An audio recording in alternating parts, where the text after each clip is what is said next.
चलेंगे मदीना शरीफ? हाथों को उठा के बोलो चलेंगे ना इंशाअल्लाह। लब्बैक या रसूल अल्लाह, लब्बैक, यही लगाएंगे नारा इंशाअल्लाह, लब्बैक या रसूल अल्लाह। जब भी मुनव्वर शाह इलाहाबादी की बारगाह में 14वां पीरा जाया करो, यही कहा करो सरकार मदीने भेजिए इंशाअल्लाह। बोले इंशाअल्लाह, तब न जाके देखेंगे हुजूर की शहर में ये बातें जो सुन रहे हैं ना, फिर प्रैक्टिकल तौर पर जैसे जैसे मदीने की बात आएगी तसव्वुर में आप मदीने जाएंगे। समझ रहे हैं आप? जरा मोहब्बत से कह दें सुभान अल्लाह। मेरे आका सल्लल्लाहु अलैहि वसल्लम अपनी माँ के साथ मदीने आ गए, लेकिन हादसा हो गया कि मदीने में कुछ ईसाई मजहब के, यहूदी मजहब के लोग थे जो हुजूर को देखने के बाद ताड़ गए, समझ गए कि यही वो शहजादा है जिसकी वजह से हमारा मजहब खतरे में पड़ेगा। हुजूर को परेशान करना चाहा। अम्मी आमिना को खबर हो गई, अम्मी आमिना को खबर हो गई, ओफो मेरे बेटे की तरफ इनकी नजर दुश्मनी जाहिर तौर पर पड़ रही है। अम्मी आमिना कहती हैं कि मुझे एहसास हुआ, मैंने अपने खानदान वालों से कहा मैं अपने बेटे मोहम्मद सल्लल्लाहु अलैहि वसल्लम को लेके मक्के वापस जाऊंगी। तो मक्के की तरफ इरादा किया तो मदीने की औरतें बोली अय आमिना अभी न जाओ, कुछ दिनों तक के लिए और ठहर जाओ, हमें आपसे ज्यादा तो आपके शहजादे से मोहब्बत हो गई। हमारे घर के परिंदे जानवर भी हुजूर को देखते हैं, प्यार करते हैं, खुदा की कसम ये हकीकत है। अम्मी आयशा फरमाती है मेरे घर में एक बकरी का बच्चा था, हमको नहीं इश्क है हुजूर से, माफी चाहता हूं, हम झूठे और फ्रॉड करते हैं आपके सामने, लेकिन जानवरों ने हुजूर से मोहब्बत की है। अम्मी आयशा फरमाती मेरे घर में एक बकरी का बच्चा था, अल्लाह के नबी सल्लल्लाहु ताला अलैहि वसल्लम जब घर में आते ना तो वो बकरी का बच्चा जब तक हुजूर रहते सिर्फ हुजूर को देखता रहता, सिर्फ हुजूर को देखता रहता था, किसी और की तरफ उसकी नजर पड़ती नहीं थी। फिर अम्मी आयशा फरमाती है मैं क्या बताऊं, जैसे हुजूर नमाज के लिए किसी और काम के लिए घर से बाहर निकलते थे, वो बकरी का बच्चा इस कदर तड़पता, इस कदर चीखता चिल्लाता कि समझ लो पूरा घर उठा लेता था जब तक हुजूर वापस नहीं आते। मेरे इमाम ने क्या कहा, जानवर भी करें उनकी ताजीम, पेड़ सजदे में गिरा कर।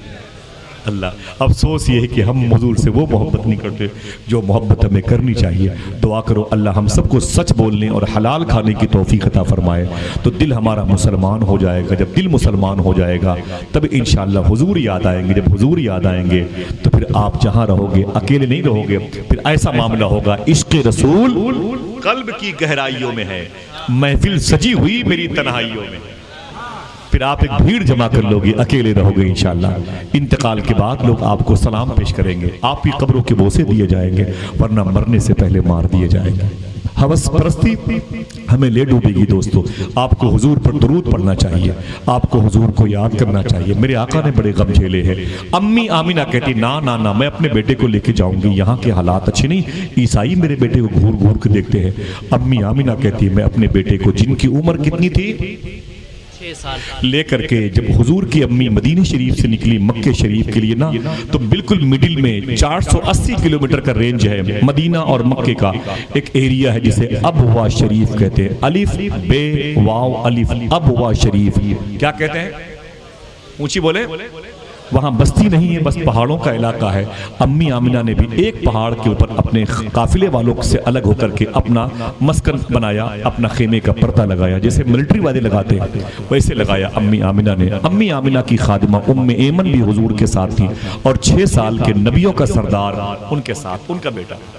अम्मी आमिना कहती हैं जब मैंने उस पहाड़ी पर अबवा शरीफ के बेल्ट में, असरावल है और वगैरह वो जो नाम है ना इस कस्बों के अलग अलग इलाकों के, ऐसे ही उस इलाके के नाम था अबवा शरीफ, एक पहाड़ी के ऊपर हुजूर की मां अम्मी आमिना कहती है मैं अपने बेटे मोहम्मद अरबी सल्लल्लाहु अलैहि वसल्लम को लेकर के, अपनी खादिमा उम्मे एमन को लेकर के मैंने आराम किया। लेकिन अजीब अल्लाह की मर्जी थी, रब की मर्जी थी, अम्मी आमिना की तबीयत बिगड़ने लगी। बेटा 6 साल का है, देखा आपने कितनी उम्र होती है। माना कि हुजूर बड़ी तेजी से बड़े हो रहे थे, ये हुजूर का मोजज़ा था, लेकिन हुजूर थे तो 6 साल के।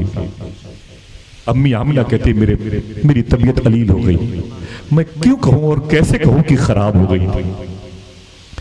मेरी जबान ये नहीं कहती ना कि हुजूर की माँ की तबीयत खराब हो गई। खराब चीजों को अच्छी करने वाली जो शख्सियतें हैं उनमें से अम्मी आमिना। तबीयत अलील हो गई, बिगड़ गई, बीमार सी हो गई, अल्लाह की मर्जी है। अम्मी आमिना कहती मेरी तबीयत अलील हुई तो मेरा बेटा मोहम्मद मेरे करीब बैठ के मेरी खिदमत किया करता, मेरा बेटा मेरी खिदमत किया करता था। हुजूर 6 साल के, कभी अपनी माँ के हाथ को, कभी अपनी माँ के पाँव को चूमते थे, कभी हुजूर अपनी माँ की पेशानी का बोसा देते थे। जब हुजूर की अम्मी को ज्यादा फिक्र होती थी ना, तो हुजूर अपनी माँ को अपने सीने से लगा के, अरे माँ परेशान मत हो, तेरी तबीयत ठीक हो जाएगी, तुझे अपने साथ लेके मक्के जाऊंगा। अफसोस होता है, कौन ऐसा घर है जिस घर में माँ नहीं है? कौन ऐसा घर है जिसकी माँ नहीं है जमीन पर? लेकिन अफसोस ये है, जब तक माँ जिंदा रहती है, उसी के सामने हम जूते पे अपने ये पैर रख के उसी के सामने लहराते रहते हैं अपनी माँ की तरफ, और गुरूर और तकब्बुर में रहते हैं। बुढ़ी सुन, ए बूढ़ी औरत सुन, अपनी बीवी की खुशनुदी के लिए अपनी माँ को जलील करते रहते हैं। खुदा की कसम है दोस्तों, नुकसान का सौदा हो रहा है, अपनी बरकतों को रोका जा रहा है, अपनी खुशियों पर बंद बांधे जा रहे हैं, अपने मुस्तकबिल को ताबनाक नहीं अंधेरे में लाके आप खड़ा कर रहे हैं। हाथों को उठा के बताओ, जिनकी माँ जिंदा है, जिनकी घर में माएँ जिंदा है, अपने हाथों को उठा के। रिसाच आप बड़े खुशकिस्मत हैं माशाल्लाह। एक वादा करो, मैं कसम नहीं खिला रहा हूं आपको, एक वादा करो, जब भी आप घर से निकल के इलाहाबाद की तरफ जाएं, इंशाल्लाह दुकान की तरफ जाएं, अपनी माँ का हाथ चूम के जाएंगे इंशाल्लाह। बोले, कसम नहीं खिला रहा हूं, ऐसा कर सकते हैं इंशाल्लाह? बोले, अपनी माँ का हाथ चूम के जाएंगे इंशाल्लाह। दिल से बोलो इंशाल्लाह। खुदा की कसम, जो काम ना बनने वाला होगा वो भी बन जाएगा। क्या कहा था हमारे उस्ताद इकबाल दानिश इलाहाबादी ने? साथ लेता जा सफर में काम आएगा तेरे, माँ का एक लफ्ज दुआ मुश्किल कुशा हो जाएगा। माँ को समझा क्या है? माँ को समझा क्या है? सरकार महबूब इलाही फरमाते हैं, दिल्ली में बारिश नहीं हो रही थी, मुझसे लोगों ने कहा, ए निजामुद्दीन औलिया, दिल्ली में बारिश नहीं हो रही। मैंने कहा क्यों नहीं होगी, अभी होगी। मैं अंदर गया, मैंने एक धागा लिया, अपने हाथों में रखा, दुआ मांगी, बारिश होने लगी।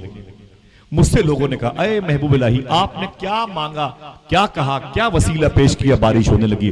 आपके हाथ में ये धागा था, ये धागा कैसा है? तो सरकार महबूब इलाही फरमाती, ये धागा मेरी माँ के दुपट्टे का धागा है। मैंने कहा, अरे मेरे मौला, इस धागे के सदके में बारिश बरसा दे। बारिश होने लगी। माओ का हाथ चूम के निकलेंगे इंशाअल्लाह।